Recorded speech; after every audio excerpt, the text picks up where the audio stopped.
Welcome to another episode of our personal empowerment audio program, Finding Yourself in Paradise. Hi, I'm Michael Benner. And I'm Steve Snyder, and our program today is entitled Prosperity Consciousness, because prosperity is actually a state of consciousness. It's not really a state of being, in that prosperity in one culture would be a certain standard, and prosperity in another culture would be a very different standard. Prosperity is really, from the point of view that we're taking at least, a way of thinking, a way of feeling, a way of being. It's a way of looking at the world from a point of view of there's enough instead of the scarcity consciousness where there just isn't. Yeah, we're going to talk not only about how much money you have or how much stuff you have, but what is the level of consciousness, the nature of the awareness behind it. For as you can imagine, there could be people with great wealth. They have lots of money and lots of stuff, but they're not really very prosperous. They're not happy, and they're not enjoying that abundance, just as there are people that don't have much at all and seem to be having the time of their lives. Yeah, even the dictionary describes prosperity as more than wealth. It usually includes health and happiness and like love and success, and it's pretty much the whole package. You know, if you've got prosperity, it's not only that you've got everything kind of at least handled, you know, like there's no major issues, things following through the cracks in your life, but you've got more than enough. It's an overflowing experience. It's not a glass half full or half empty experience. Prosperity is a glass more than half full and in the process of filling. This is also an abundant universe, whether you look at it from the point of view of physics or psychology or spirituality and religion. I think anybody has got to be impressed by the fact that all of our basic needs are handled. I mean, really all we need, to make a point here, stretch a little bit, is air to breathe and some water to drink.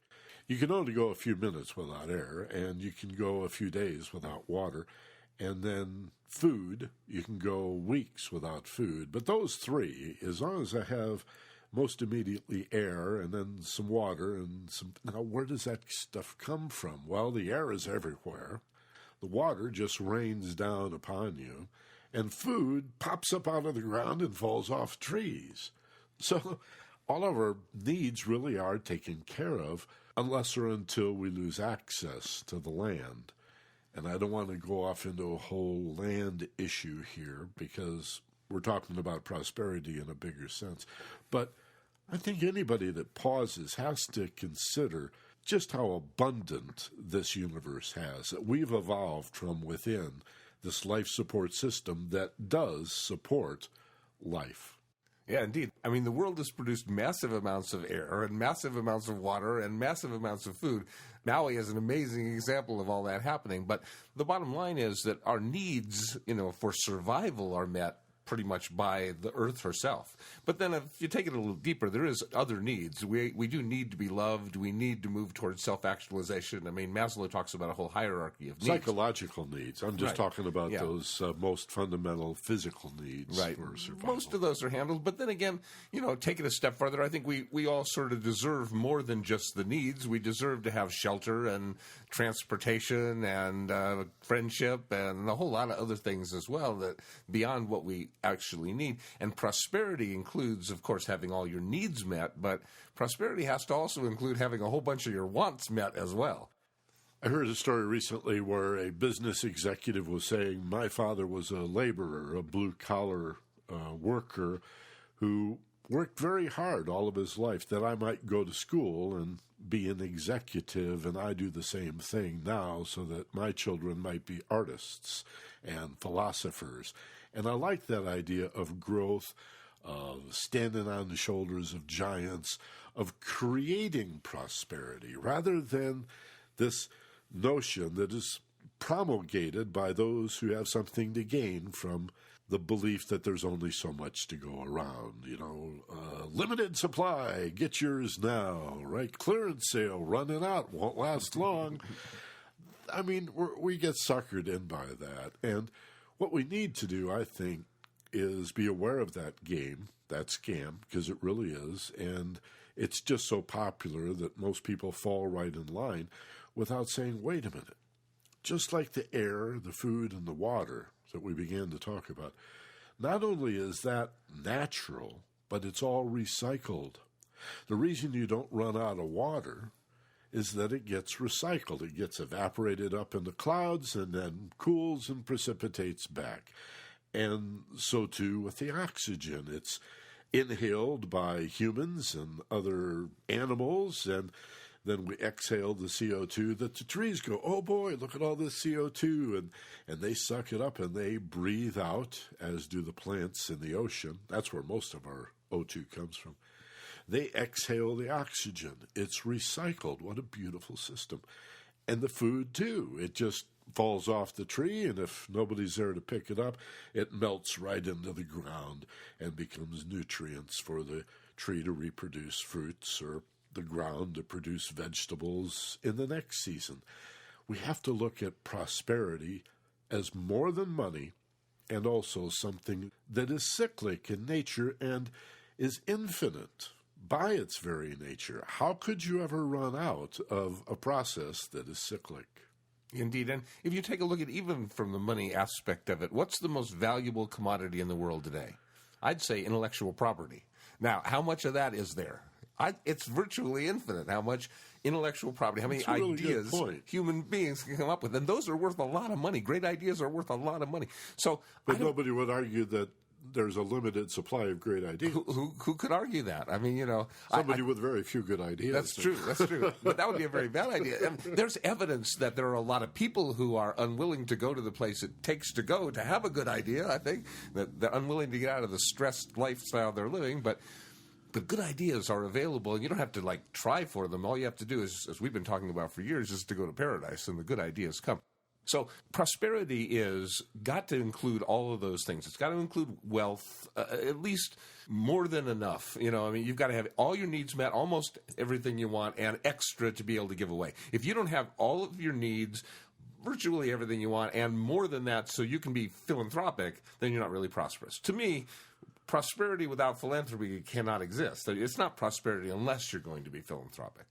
You think of Scrooge McDuck or Dickens' character of Scrooge, or some image you have of a person sitting on a pile of money and lusting for even more money. And I think along with that image comes a sense that they're not very happy. These are, desperate people, and how pathetic, how sad. And yet still we aspire for that money. There's no evidence at all that money makes people happy, or I should say, guarantees happiness. Yeah, there is evidence that no money makes people unhappy. But if you have enough money to get your basic needs met versus a lot more than that, it doesn't affect your level of happiness at all. It's like so many things. It's not just the situation, it's what you make of the situation, right? And there again, we go to prosperity consciousness. The word consciousness is your awareness, your attitude, or your belief. And if you believe that somehow the universe is supporting you, not completely, you have to make an effort. You have to cultivate the ground, so to speak, and plant the seeds and pull the weeds and sometimes hand water. But nevertheless, you're just supporting a very natural process. And when we see our prosperity as part of a cyclic, natural process, somehow it just seems to work better, and you prove your point. Life becomes, in that way, self-fulfilling. Yeah, and as you give, you receive. As you receive, you give, and the flow happens, and it works great. It's really quite simple to become prosperous. It's just a matter of doing two things. One is having a plan for the future that you're living and moving toward, and the other is to be able to live in the moment and be exactly happy with exactly what you have right this very minute, right this second, right now. If you can do that, if you can, prosperity is I don't want anything different. This is it. I'm happy. I'm healthy. I'm where I am right now. I'm prosperous because there's nothing more that I need or want right now. That's prosperity. But if I didn't have a plan for how my more than half-filled cup was going to keep filling more and more and more, if I didn't have a plan for that, I'd be anxious about my future, and that would take away from that equanimity, that calmness, that peace of mind that allows me to feel like I've got everything right now. I can only have everything right now if I know that the future's sort of planned out. Not that it's going to go exactly as I planned. Things never go exactly. But if I have no plan, George Harrison, if you don't know where you're going, any road will take you there. If I know what road I'm heading down, then I've got my car pointed that way, my steering wheel aimed that way, my gas pedal pushed down, and for the moment, at any given moment, not every moment, but at any given moment, I can take a deep breath and be prosperous. I can just revel in the fact that my cup is overflowing right now. It's such a personal thing, too. I'm thinking as I listen to you about what's important to me. And, I could be in a mansion with expensive cars in the garage, a wife who loves me, kids who idolize me, more money and property than I know what to do with, but if there are no musical instruments here, I'm not happy. On the other hand, give me one instrument, even a stick I'll hit a jar with, right? But give me a guitar or a keyboard or a flute or something, and if I have and the wife who loves you. Yes. And if I have that, then I can be happy if I'm sitting on the sidewalk or in the mansion or anything in between. Now, that's just me. Somebody else might have art. Somebody else might love numbers or design. But that's what makes us happy. And I think it's part of the secret to prosperity, as money, but also as relationships and good health and everything else that's included, is are we on purpose or are we accidents? Do we have a sense of purpose?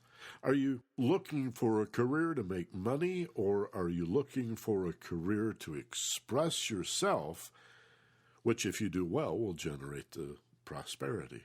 And I think we all know both kinds of people. And certainly you and I have worked with, in our profession, personal development, people that made the wrong decision. They thought, well, I'll be a lawyer. I'll make a lot of money. I'll be a doctor. I'll make a lot of money. And some of them do and are happy. But often if that's the only motive, they're miserable. And then they end up taking some personal development training or series of trainings to get back on track based on who am I really. And so to the young people listening, or people young at heart of any age, that's what you want to consider. I think before money or even the larger sense of prosperity is, are you an accident or are you on purpose? Do you know who you are, why you're here, what you're for, and what is that little niche that you're here to fill, that only you can fill in quite the way you will do it. Nobody else can do it quite like you. And what if that were true for everyone? What if everybody had a little place? The initial challenge in life is finding out where you fit in. Yeah, and what if prosperity was like the default if all systems were go? Like if everything was working right, then prosperity is what you have, what everybody has, what anybody has. If your health's there and you're doing everything right, then that is the state of prosperity. Then what interrupts people from being prosperous is not stopping to experience the fact that they are aware of the fact that I am prosperous. You're not prosperous as long as you're not aware of being prosperous. And so even if all the circumstances are prosperity oriented, but like you have all the money that you need, but you're worried about having more and more money, that's not prosperity. Or if you are in wonderful, perfect health, but you're taking it for granted and you're not grateful at all for it and you're not appreciating it and you're not taking care of yourself so it's not going to last, that's not prosperity. And certainly if you're, as a parent, for example, one of your kids is doing horrible things, and there's no prosperity unless all systems are green and go, and at the same time you can live in the moment, step back and notice all systems are in fact green and go. I can revel in the fact that I'm feeling this feeling. I'm conscious of this awareness now that I am in fact prosperous. Sounds like we're saying prosperity, if it's anything, is peace of mind. Yeah, and all the factors that would interrupt those are negated somehow or handled somehow. So having a lot of money doesn't necessarily create peace of mind. Oh, absolutely, but not having money creates lack of peace of mind. So you got to have enough, and for some people, and to me, I guess real prosperity includes giving some away. So you have to have more than enough. You know, and that doesn't mean wealth. I mean, for some people that would mean wealth. Other people it would mean what most would call comfortable. You know, uncomfortable wouldn't satisfy anybody's idea of prosperity, but comfortable to wealthy, somewhere in that range, depending on how important money is to you. And happy, does that mean happy, ecstatic 24/7? No, but it means overall you're happy almost all the time, and you're really good at dealing with the unhappy. I mean, real prosperity means there's no major flaws going on here, you know? I mean, if you've got all the money and a great relationship and pancreatic cancer, I don't consider that prosperous. You know, you got to have it all going together. No, especially if all that money or all that stuff doesn't help in any way, doesn't make a positive contribution. You could say, yeah, money buys you the best doctors, but still, there are those elements that are beyond your control. You know, we touched on this in the newsletter, Steve, where we said something like, it's obvious that money does not take you closer to God, but there's nothing holy about poverty either. And so, again, it's what you make it. You could be very prosperous on a very simple lifestyle, and you can be very prosperous with a lot of money. The question is, I think, do you have peace of mind or are you afraid? Yeah. And it's easy to be afraid if you're impoverished, but it's, I think, easy to be afraid if you've got a lot of money, because then you're afraid you're going to lose it all, or you're afraid you don't deserve it, or it gets very complicated.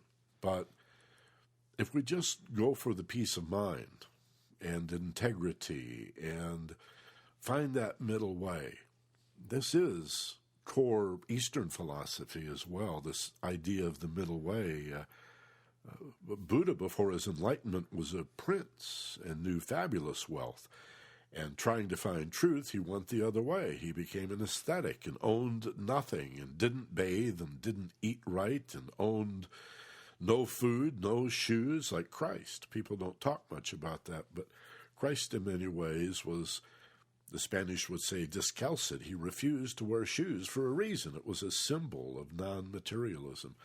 Christians often forget that, don't talk about that. But Buddha found out in his enlightenment that the spiritual path had very little to do with how much money or how little money you had. It was a middle way. It was a path of the heart. It was a path of love. Yeah, it was a path of kindness and generosity and tolerance and the kinds of values that we talk about in this series. Finding yourself is finding that middle way, finding all those qualities of love. So we're not talking about loving money to create prosperity. We're talking about loving, period, and all that involves. In other words, I guess where this begins for me is the idea of charity itself, meaning in its original definition, the oneness of all things. Like, love thy neighbor as thyself. Why? Because your neighbor is yourself. I mean, that's the part that's missing that people sometimes don't get. Charity really means the oneness of all things, the divine in all things. And that meaning has become rather archaic, and so now we think of charity as simply giving money or your clothes to the goodwill or something like that, or volunteering some time and effort and energy. But it's really a much bigger thing than that. Capital C charity, as in faith, hope, and charity, is the consciousness, the awareness that you're part of a world community. And how can you be prosperous if your neighbor is impoverished? How can you feel well-fed and healthy if the person next to you is sick and malnourished? We are indeed our brother's keeper, and yet this too still somehow remains controversial. It's got to become apparent to more and more people as the world shrinks.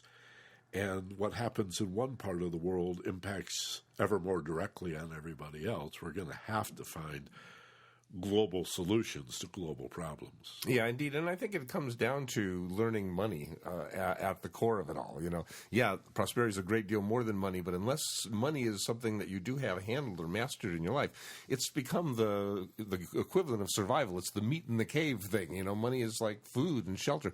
So The problem is, I think there's really a core problem when it comes to prosperity and consciousness, and that is people and their relationship with money. They don't have a prosperity consciousness around the relationship with money. It all really comes down to a thought, a single relationship thought. There's three kinds of thought people have when money comes into their lives, and if you have poverty consciousness, it's kind of a bad thought, like, what do I have to spend this on? You know, like, which bill do I owe the longest, or are they going to turn off my electricity first? You know, there's this, as long as you don't have any money, you can't get blood from a stone, you know, you're okay. But now you've got some money, and when money comes in, all these problems come up, like I got to pay these things. So when you have a poverty consciousness, it feels like money's a bad thing. It feels you have a rejection of it, because it makes your life worse. And then there's most people who have this break-even consciousness, like when money comes out, it's a good thing. Like, what do I want to spend this on? What do I want to buy? What do I have? And it's like instant gratification. I have this thing that happened, this money came into my life, I want to do something that makes me feel good right now. But prosperity, I think, as I said, involves a plan, and it involves having the future prepared for somewhat so you can feel safe now. So with prosperity consciousness, the first thought is, how much of this can I save and invest, and how much of that can I give away? How much of this can I save and invest? Is it 1%? Is it 10%? Is it 50% of this? And how much of that I can save or invest, how much of that can I afford to give to charity, to others, to help my brothers, my sisters around the world? You know, you do that, you become prosperous. The amount of money doesn't matter. The fact is you have everything you need, most everything you want, and extra. That's prosperity. So just start thinking about, like, how much of this can I save and invest? When money comes into your life, how much of this can I save and invest? And whatever percentage it is, it creates this feeling of my cup is filling and getting fuller. It's just like the farmer. He or she has to make the same decision. How much of this crop that I'm harvesting do I sell, and how much do I save to seed the following year? And I can't sell or give away or eat my seed crop. That's the investment part. You have to have some seeds to invest. A more spiritual idea, you must give to be worthy to receive. That's exactly the same thing. Yes. Right? The idea that you reap what you sow. If I plant radishes and expect watermelons, I'm a fool. I planted radish seeds, I'm going to get radishes. If I plant briars and burrs and thorn bushes, that's what I'm going to get. I like that Abe Lincoln quote, rather than curse the rose bush for having thorns, we should be glad the thorn bush bears roses. It's all your attitude. It's all how you look at it. But here's what comes up for me when I listen to you. I think part of the problem is that the money itself is a material thing. It's a coin or it's a piece of paper. And so we believe that it essentially represents materialism.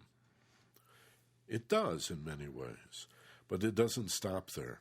We're talking about it being a representation of consciousness or awareness. Another way of saying that, I think, is to say, yeah, money is a material thing, and it represents the material things that money can buy.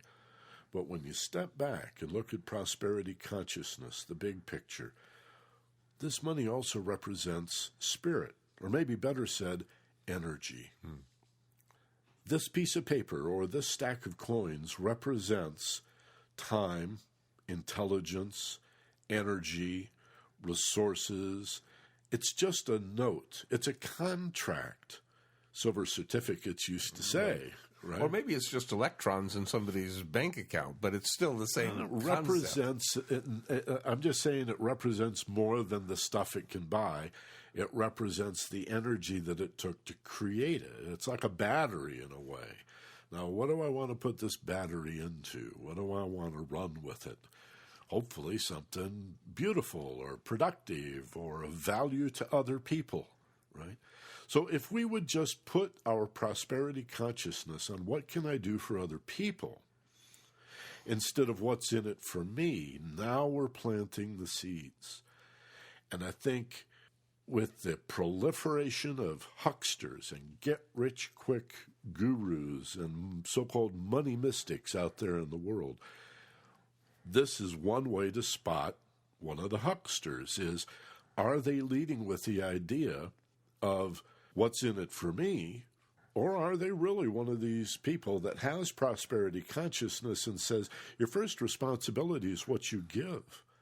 And whatever you want in life, give that away. If you want love, give love.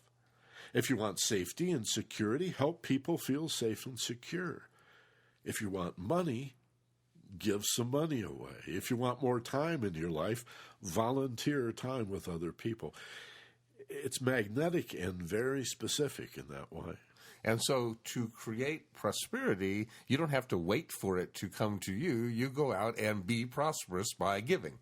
If you have a very little amount of money and you find somebody who has very, very much less than you have and you give them a tiny piece of what you have, you feel prosperous. Now, I'm not saying money is the best way to do that or giving, to charity is necessarily the only way to do that. But anytime you give, you're saying, what I had, even less than that's enough. I'm willing to take what I have and give some of that away. Obviously, I'm okay with even less than I had before. I think that's a feeling of prosperity. You know what I learned from you and my wife?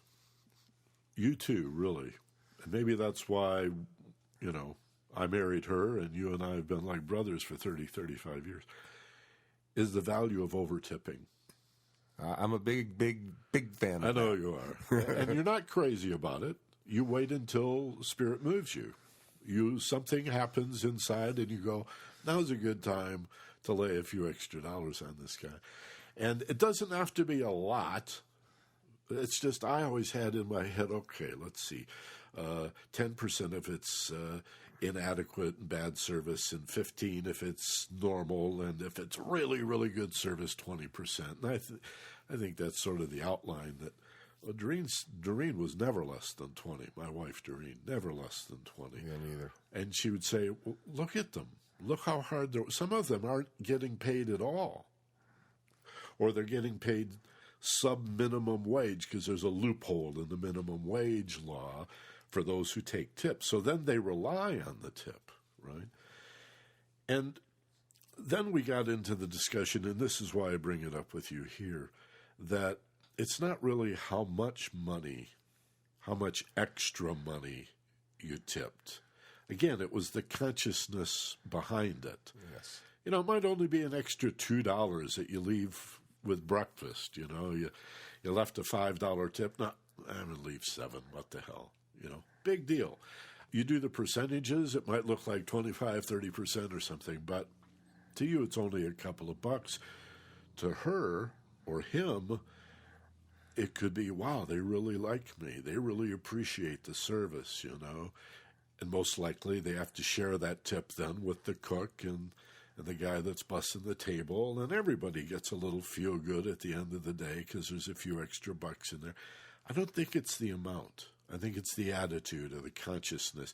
It affirms, when we're generous, it affirms our abundance and makes it so.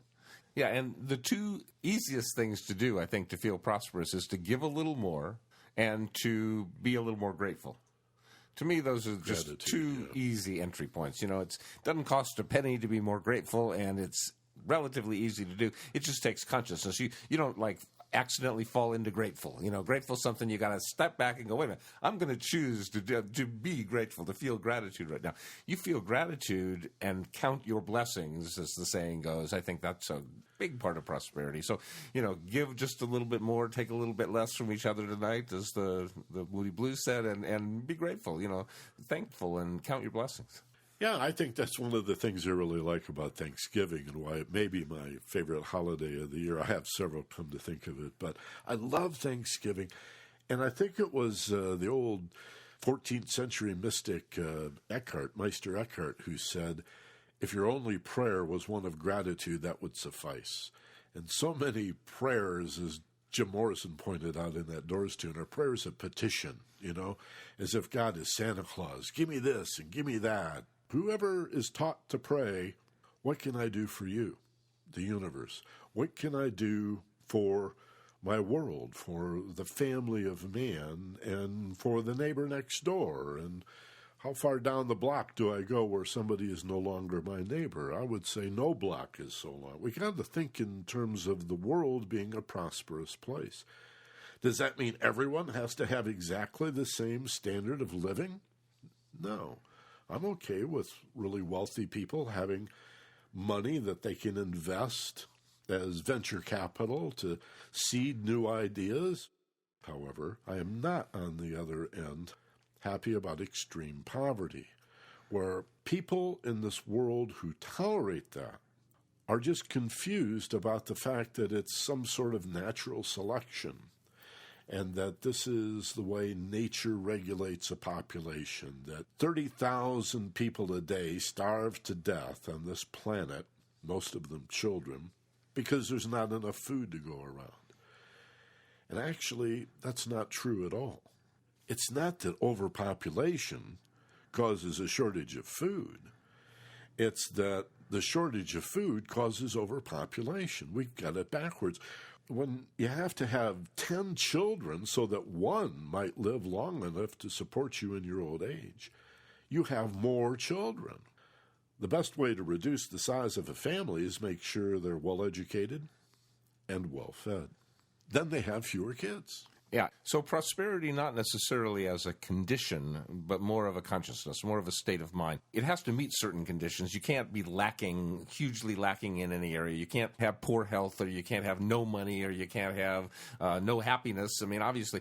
But how much happiness is relative, how much money is relative, all that stuff is relative. You can be prosperous with a relatively medium amount or a relatively huge amount.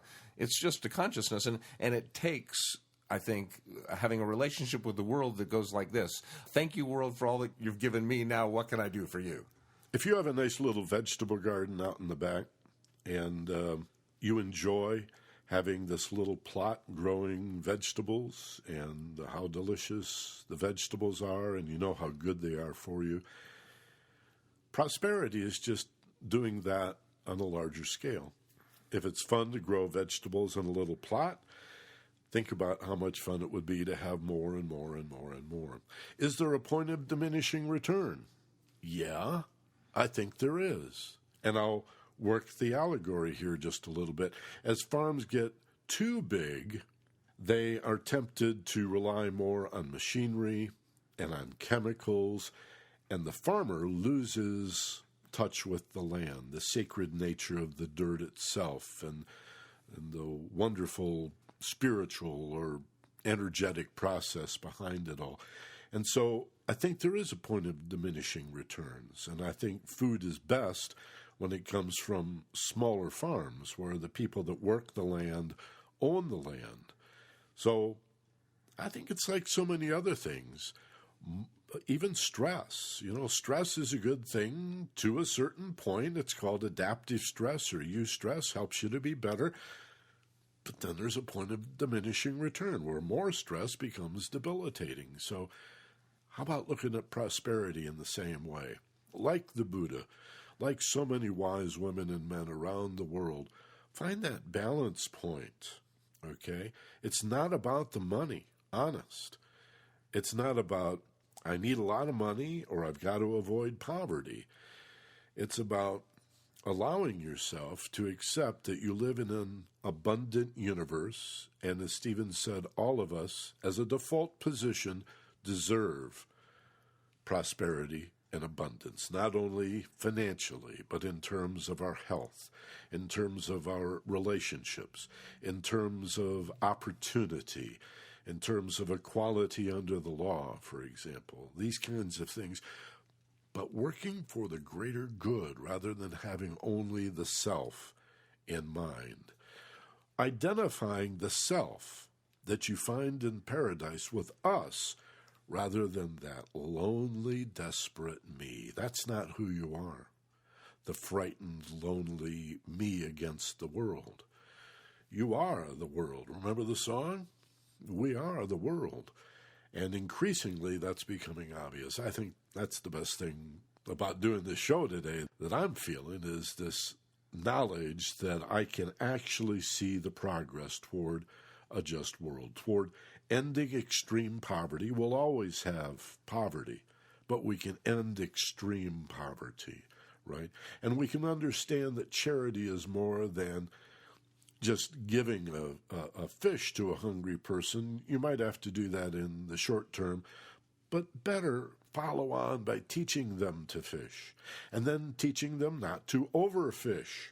This is a big problem we have in the third world with deforestation, to create charcoal as a fuel for people to boil their water, right? So their kids don't die from dehydration, and so we lose the forest. I mean, we've got to find balance, and prosperity, I think, is a balance point. It's not one end of the spectrum. Yeah, and we can end extreme poverty. You know, if you take all the people in the world and divide them up by their socioeconomic status, the poorest having a 1 and the richest having a 10, the problem is the 10s would rather become 11s than have the 1s become 2s. And as soon as more and more 10s start to become like Bill Gates or Warren Buffett and start to become philanthropic in the way they look at money and like what it can do and how it can change the world, then it's going to start happening. And more CEOs are becoming philanthropists, and more wealthy people are becoming philanthropists. I mean, we're moving in the right direction in that way. We have to. We have to. It's the only solution.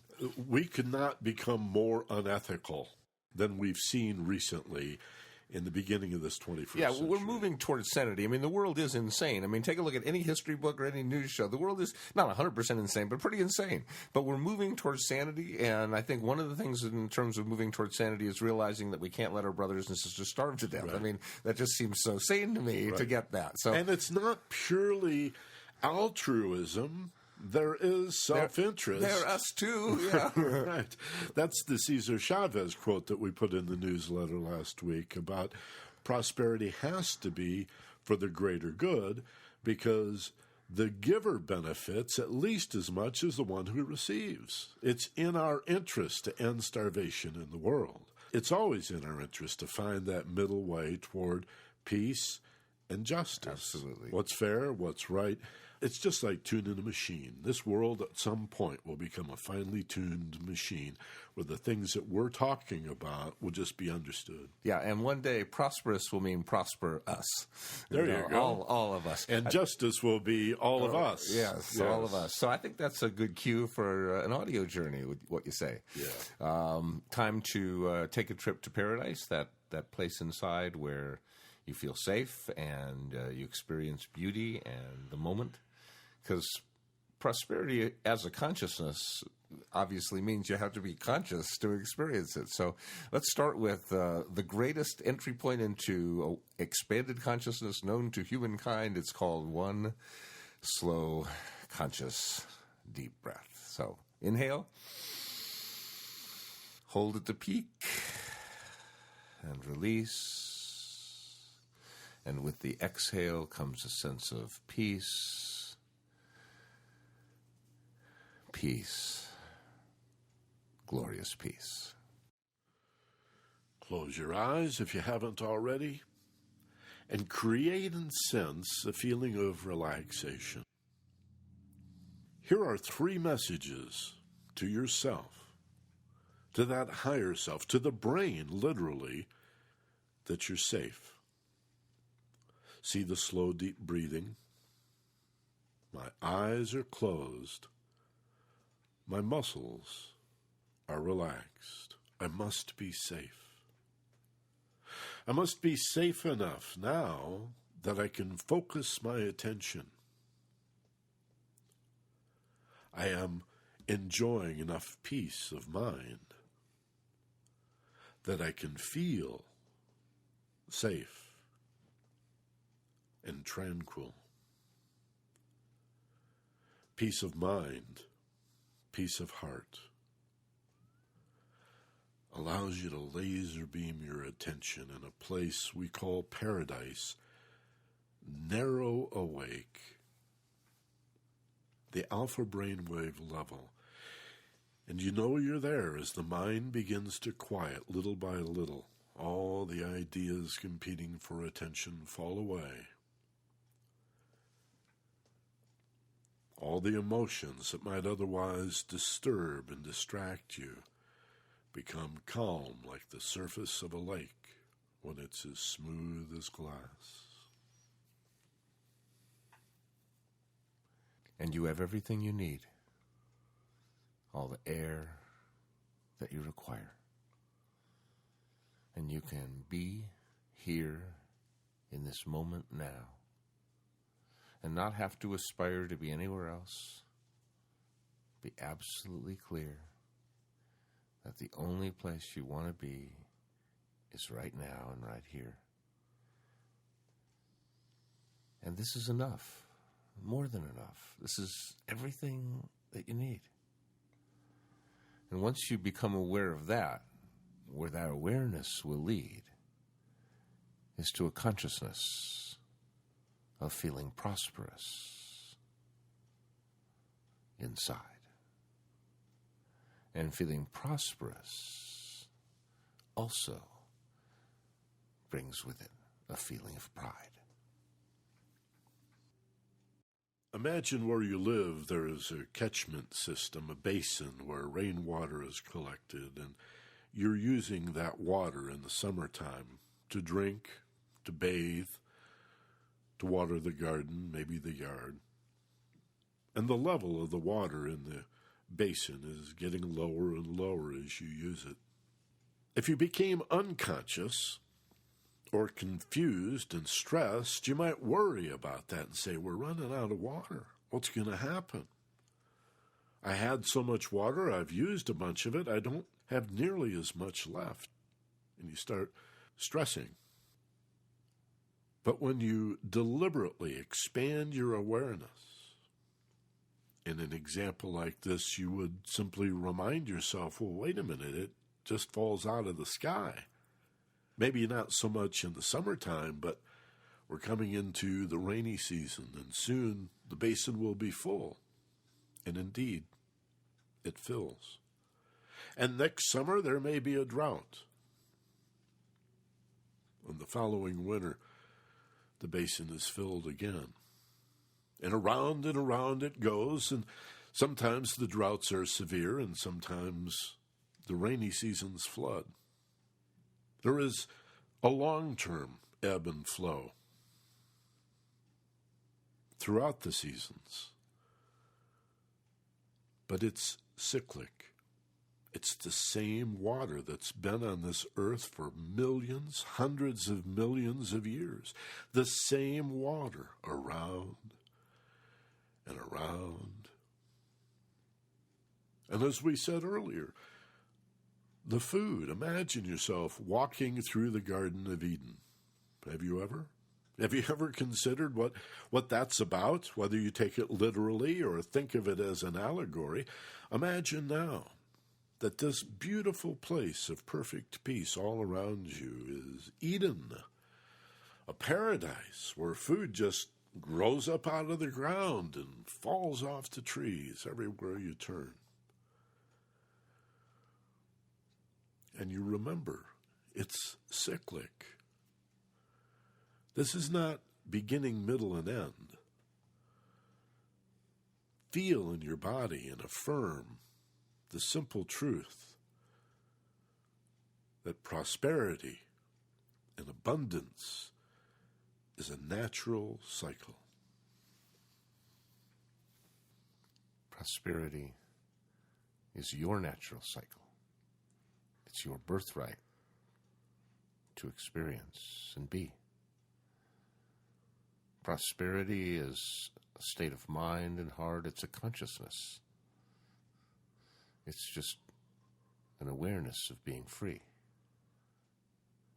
Free of encumbrances, free of fears, free of doubts. Just being here. And being grateful for all that you did create. Prosperity in any given instant,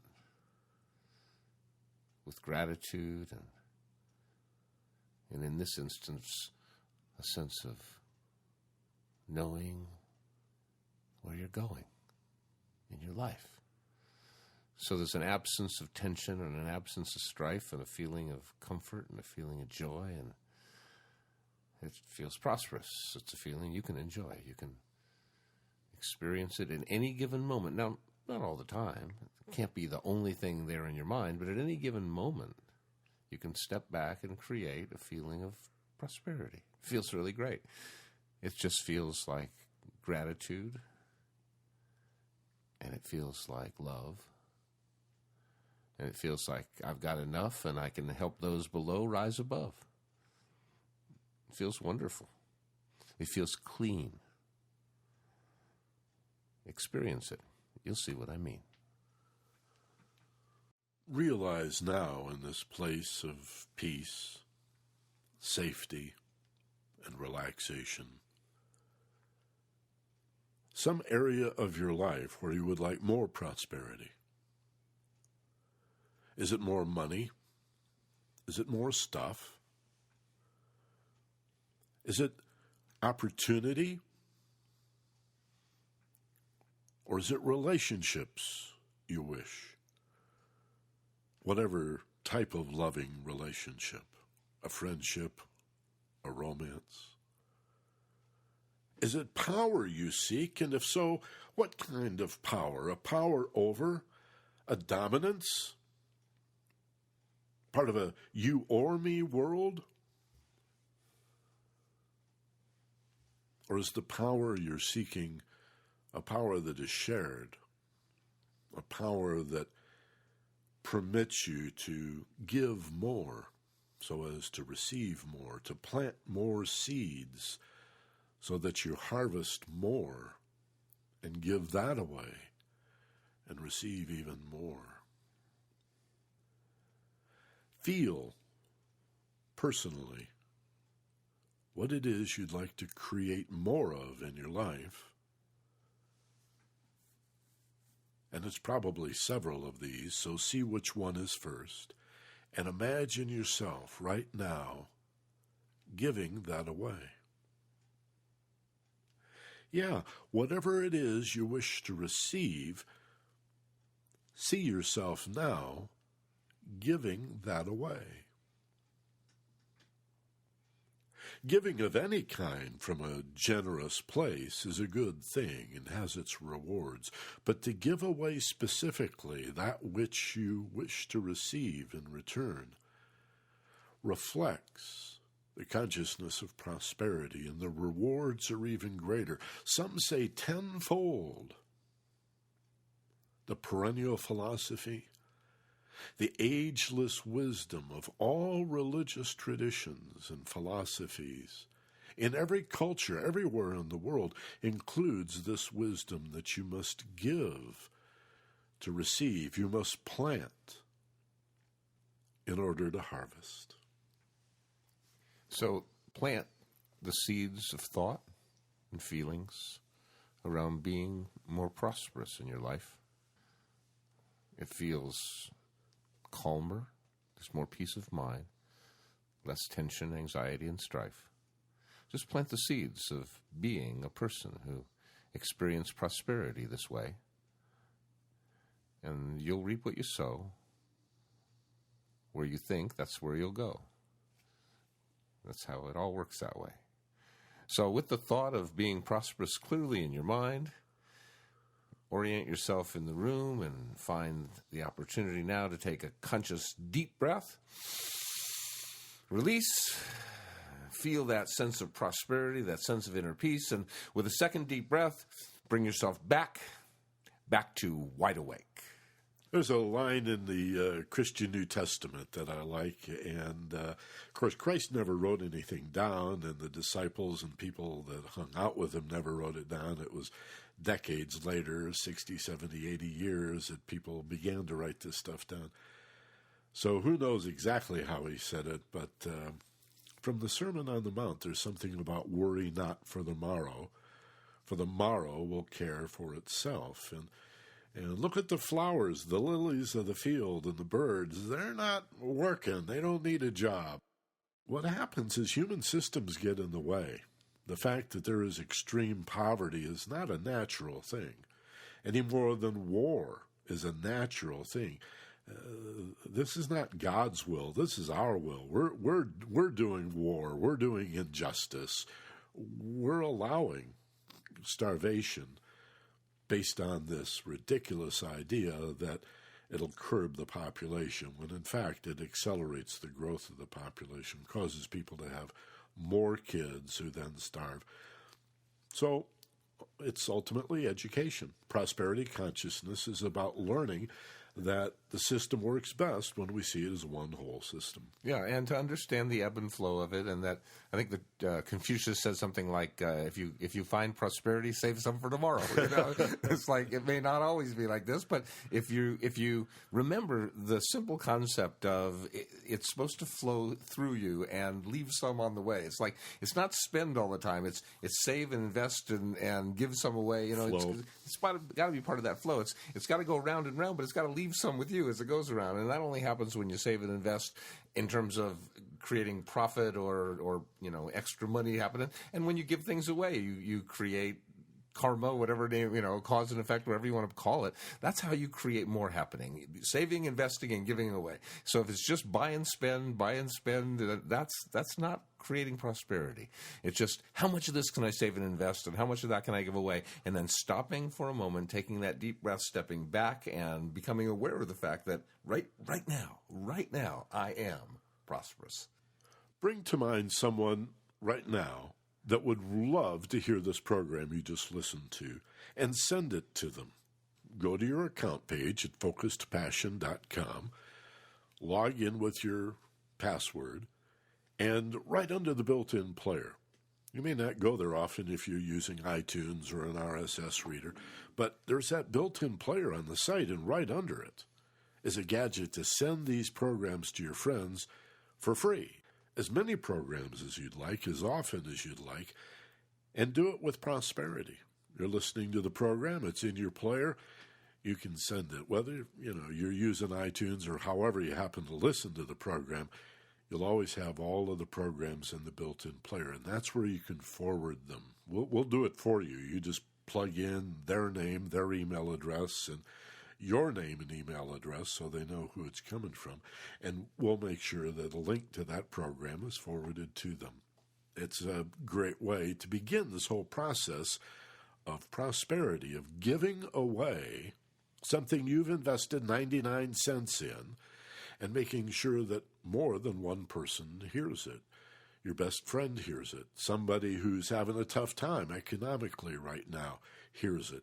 Somebody who believes in prosperity consciousness also hears it because you took 10 seconds to forward the program to them.